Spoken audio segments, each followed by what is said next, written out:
తీవ్ర సంచలనం సృష్టించిన మాజీ మంత్రి వైఎస్ వివేకానందరెడ్డి హత్య కేసులో కీలక పరిణామం చోటు చేసుకుంది. ఇందులో భాగంగా వైసీపీ ఎంపీ అవినాష్ రెడ్డికి సుప్రీంకోర్టు నోటీసులు జారీ చేసింది.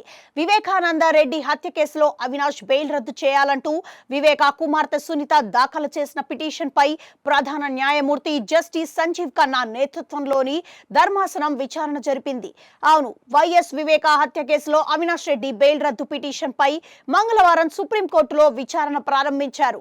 వివేకా హత్య కేసులో 8వ నిందితుడిగా అవినాష్ రెడ్డి ఉన్నారని, కేసు దర్యాప్తులో కీలకమైన వ్యక్తి అని ఈ సందర్భంగా లుద్రా పేర్కొన్నారు. ఇదే సమయంలో ఈ కేసులో అప్రూవర్ గా మారిన శివశంకర్ రెడ్డి కొడుకు చైతన్యారెడ్డి జైలుకు వెళ్లి బెదిరించారని లుద్రా ధర్మాసనం దృష్టికి తీసుకొచ్చారు.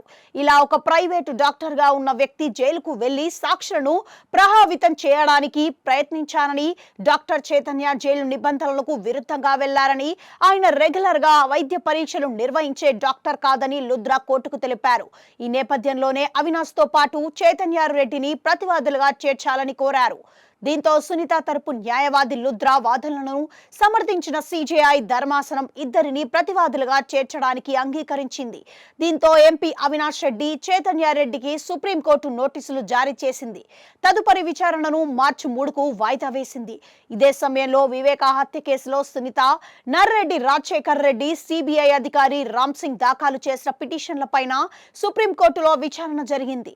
తమపై నమోదైన కేసులను క్వాష్ చేయాలని ఈ ముగ్గురు సుప్రీంను ఆశ్రయించగా, ప్రతివాదులకు నోటీసులు జారీ చేసిన ప్రధాన న్యాయమూర్తి జస్టిస్ సంజీవ్ ఖన్నా నేతృత్వంలోనే ధర్మాసనం తదుపరి విచారణను ఫిబ్రవరి 24కి వాయిదా వేసింది.